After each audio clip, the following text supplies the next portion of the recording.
With the cost of fresh food rising, it's easy to feel powerless and dependent on a fragile supply chain.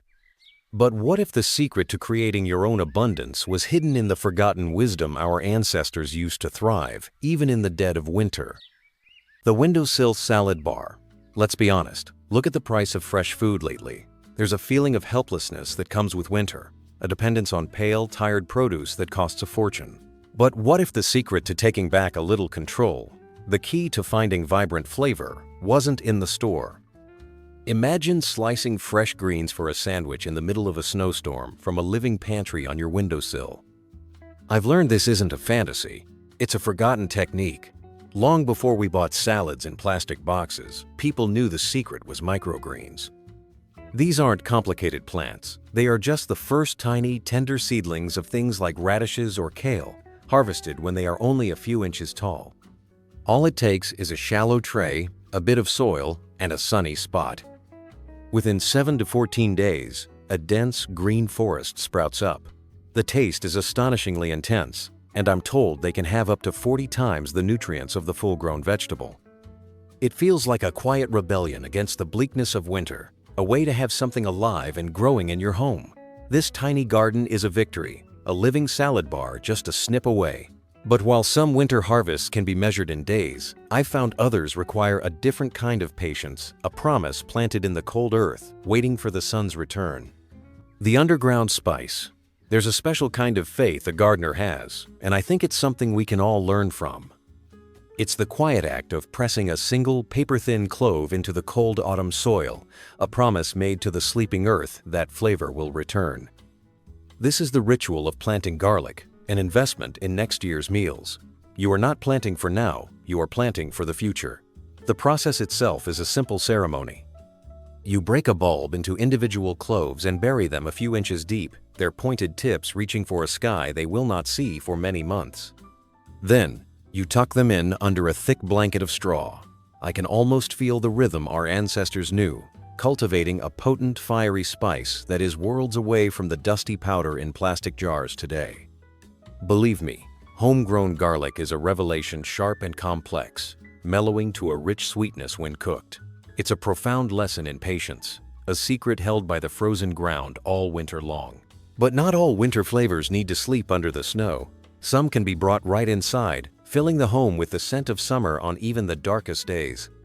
The indoor apothecary. I can still smell it, the scent of fresh rosemary filling a warm home while the world outside is frozen and gray. Long before artificial air fresheners, this was how a house remembered the garden, carrying its living soul right through the winter. This was the indoor apothecary, a simple collection of potted herbs gathered in the sunniest window, a functional and fragrant defense against the cold. It doesn't take much. A few terracotta pots holding woody herbs like rosemary, hardy thyme, and velvety sage are all you need. These are the classic flavors of winter cooking, the backbone of savory roasts. The simple act of snipping off a few sprigs is a luxury, releasing an intense fragrance you'll never find in a dried-out plastic bottle. It's a quiet statement of self-sufficiency against the expensive plastic-wrapped herbs from the grocery store. This small patch of green is a connection to the earth, even when it's buried under a foot of snow. It feels like a small act of defiance, a splash of green and a burst of flavor when you need it most. Growing a familiar herb is one thing. But have you ever thought of cultivating something far more mysterious? Something that grows not in the sun, but in the forgotten darkness of your own home? The secret forest. What if you could grow a gourmet meal in a place most people forget about? Not on a sunny windowsill, but in a dark corner of a closet, a place where a secret forest can spring to life. This is the strange magic of growing your own mushrooms, a process that, I'll admit, feels more like a science experiment than gardening. But it's far simpler than you might think. Thanks to modern kits, you no longer need to be an expert. You simply slice open a special block, mist it with water, and wait. Within a week, a cluster of tiny pins will emerge. From there, they transform with astonishing speed, often doubling in size every day. I've seen them unfurl into beautiful sculptural forms, a miniature, alien-looking forest right in the kitchen. The flavor of these freshly harvested mushrooms is a revelation deep, earthy, and complex, with a firm texture that supermarket varieties can never match. It's a way to grow something truly substantial without a single ray of sunday. It's a powerful reminder that growth doesn't always need light. But for those who want a harvest measured not in weeks, but in mere days, there's an even simpler method I've found, one that requires no soil at all. The glass jar garden. You don't need a garden, a pot, or even a speck of soil for this harvest. All you need is a glass jar, a handful of seeds, and the patience to wait just a few days. This is the simple magic of sprouting, an ancient practice of creating fresh, living food with almost nothing. It's a technique our great-grandparents knew well, a way to have something crisp and green even in the dead of winter. It begins with a tablespoon of seeds, perhaps lentils or mung beans, at the bottom of a jar. Twice a day, you give them a quick rinse with cool water. That's all the work it takes. After the first day, the seeds begin to swell and split, and soon, tiny white tails emerge. In less than a week, that sparse layer of seeds explodes into a tangled, vibrant mass of fresh sprouts, packing the jar with a living harvest. They add a clean, snappy crunch to winter soups and sandwiches, a burst of vitality when fresh vegetables are scarce. It's the simplest way to bring a living crunch back into your kitchen, a whole harvest grown inside a single jar. But while these tiny indoor gardens offer a taste of freshness, I've learned the hardiest plants are still out there, not just surviving the cold, but actually getting better for it. The frost-kissed greens. Most plants shrink from the cold, but some don't just endure it, they embrace it. They know a secret that gardeners have passed down for generations, that a touch of frost doesn't bring an end, it brings sweetness. These are the hardy winter greens, plants like kale and Swiss chard, whose ruffled leaves often stand tall right through the first snows. They are the true survivors of the vegetable patch. There's a simple magic at work here. As the temperatures plummet, these clever plants begin converting their internal starches into sugars. This acts as a natural antifreeze, a brilliant defense mechanism that protects their cells. For the gardener, this means the flavor is completely transformed. The slight bitterness of a summer kale leaf melts away, replaced by a rich, complex sweetness that you can only find after a hard frost. With a little help, a simple cold frame or even an old blanket, their harvest can be extended deep into the winter, providing fresh, dark greens when the garden seems fast asleep. These greens are a testament to resilience, a reminder that even in the harshest conditions, life can find a way to become sweeter. But the real treasures of the winter garden, I've found, aren't always visible above the ground. Sometimes you have to dig for them. The deep pot harvest. There's a special kind of winter joy that feels like digging for buried treasure. It's the thrill of plunging your hands into the cold, damp soil of a deep pot and feeling for the familiar, firm shape of a hidden prize. For those without a sprawling garden, this is how you grow root vegetables, a technique that works just as well on a city balcony as it does in a country yard. The secret is simple. The pot must be deep. The old-timers I've read about, the ones who really knew their soil, understood that a shallow pot meant a stunted, disappointing vegetable. By choosing shorter, rounder varieties and giving them at least 12 inches of soil, they guaranteed a worthwhile harvest. When you finally loosen the earth and pull, the vegetable emerges like a jewel, vibrant, perfect, and smelling of rich, clean soil. The taste is a revelation.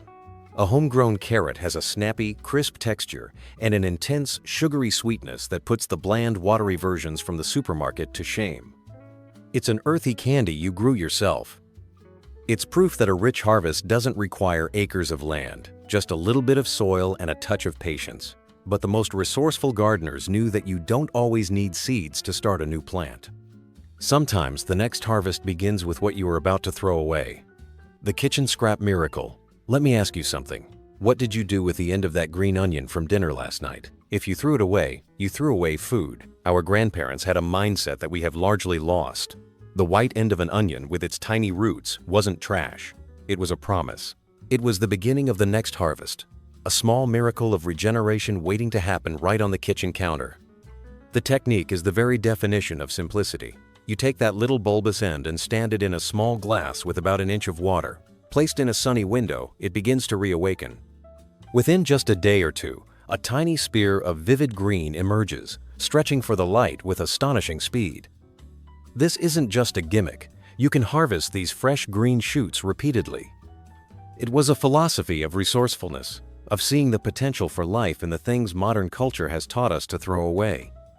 It's a tiny, living monument to ingenuity, a fresh harvest born from something once considered garbage. This kind of thinking, getting the most from the least, could be applied on a larger scale too. Even a full harvest of one of the world's most essential foods could be grown in a space you never thought possible. The perpetual potato patch. Imagine a full harvest of potatoes, the staple that has fed families for centuries, taking up no more ground space than a small patio chair. This isn't a modern marvel of genetic engineering.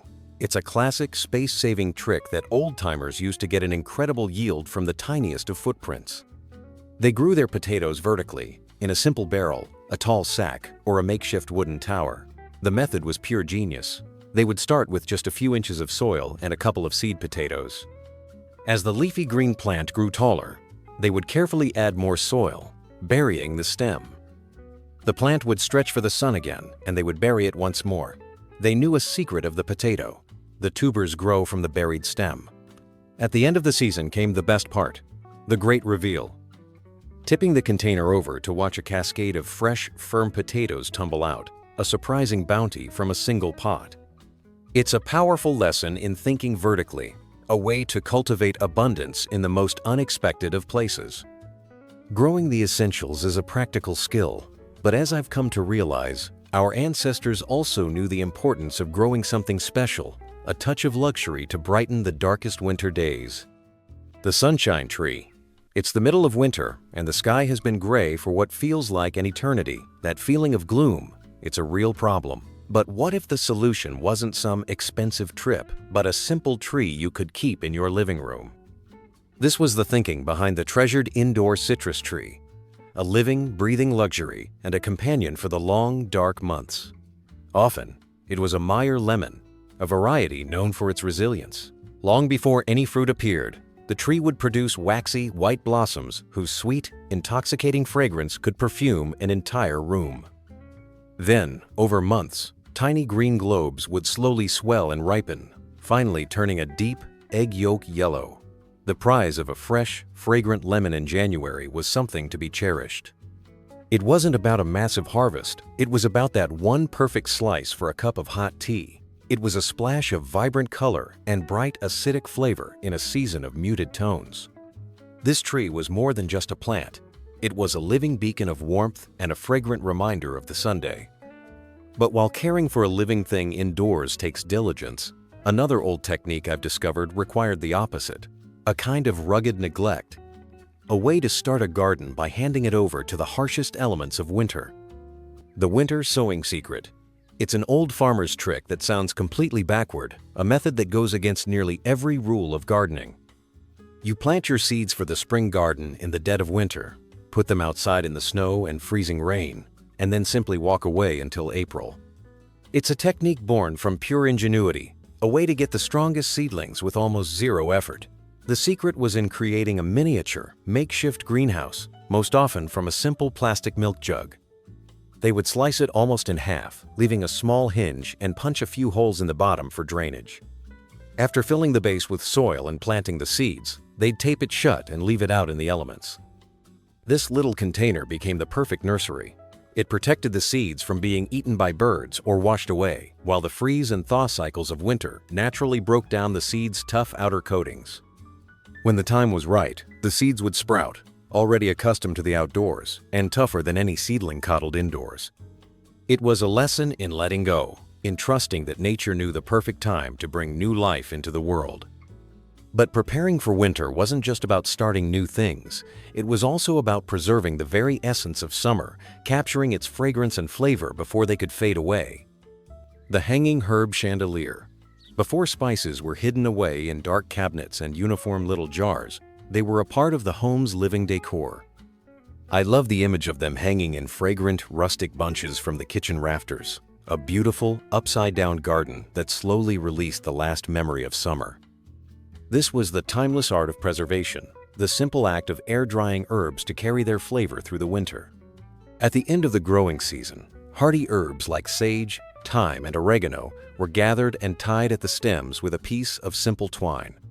Hung in a dry, airy place away from direct sunlight, they would slowly release their moisture, concentrating their essential oils. The air would become thick with their scent, a complex perfume of earthy, medicinal, and savory notes. Walking into the room was like stepping into the ghost of the August garden. These weren't just ingredients, they were decoration, a visual reminder of the year's bounty. It was a way of making the fleeting warmth of the sun last, a tangible piece of the garden's soul saved for the cold months ahead. But while drying herbs preserve the past, I believe the most potent winter flavors came from living roots, kept growing right on the kitchen counter. The golden root.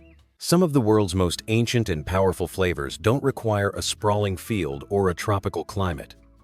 They can be grown from a gnarled, unassuming root from the grocery store, coaxed to life in a simple pot on your counter. This is the secret of growing your own ginger and turmeric, two of nature's most potent sources of warmth and wellness. The process begins with a small piece of the fresh root, one with a few visible buds or eyes. Planted just below the surface in a wide, shallow pot, it soon sends up a surprise. It's not a simple vine or a leafy bush, but a stunning tropical-looking plant with tall, elegant stalks and lush, blade-like leaves. It becomes a beautiful houseplant in its own right, one that holds a treasure beneath the soil. When you need a taste of its fiery warmth, you can simply dig around the edge and snap off a small piece. The flavor of freshly grated ginger or turmeric is a world away from the dull powder in a jar. It's vibrant, pungent, and alive. It's a way to cultivate an exotic, living spice, a continuous source of pungent warmth to fight off the winter chill. Growing these fresh flavors is one thing, but the truly savvy homesteader knew how to transform that potency, preserving it in a way that could last the entire season. The liquid pantry. The wisdom of winter preparation isn't just about growing or storing food. It's about transformation. It's the art of taking the fresh, fleeting flavors of the garden and locking them away in a form that could be enjoyed for months to come, creating a liquid pantry that was both beautiful and practical. This was the simple magic of infused oils and vinegars. Imagine a clear glass bottle filled with golden olive oil, a sprig of woody rosemary, and a few cloves of crushed garlic suspended within, slowly releasing their essence. Or a sharp white vinegar, gradually taking on the savory, earthy notes of a branch of thyme. The process was astonishingly simple, requiring little more than patience as the ingredients were left to meld, their flavors deepening with each passing week. A drizzle of that potent oil could turn a simple piece of bread into a feast, while a splash of the infused vinegar could bring a winter soup to life. These beautiful bottles also became treasured, personal gifts, a way of sharing your harvest in its most elegant form. It was a culinary art form, a way of turning a simple herb into a powerful ingredient that could brighten the darkest days of the year. This philosophy of transformation leads to one final trick, a way to conjure one last harvest from a vegetable you thought was already finished. The second harvest. The most resourceful mindset is one that refuses to see an end. It's a way of looking at the top of a carrot or a beet, the part destined for the scrap pile, and seeing not waste, but one final, unexpected gift. This was the secret of the second harvest, a technique born from the deepest respect for food and an unwillingness to let anything go. The process itself was a kind of magic trick performed on the kitchen windowsill. They would take the top inch of a root vegetable and set it cut side down in a shallow saucer of water. From that seemingly lifeless stump, something incredible would happen.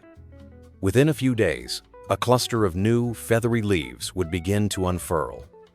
These were tender, delicate greens, perfect for adding a mild, peppery flavor to a winter meal. It was a bonus harvest, a surprising gift from a part of the plant that almost everyone else had already thrown away. It was a testament to a philosophy of finding potential everywhere.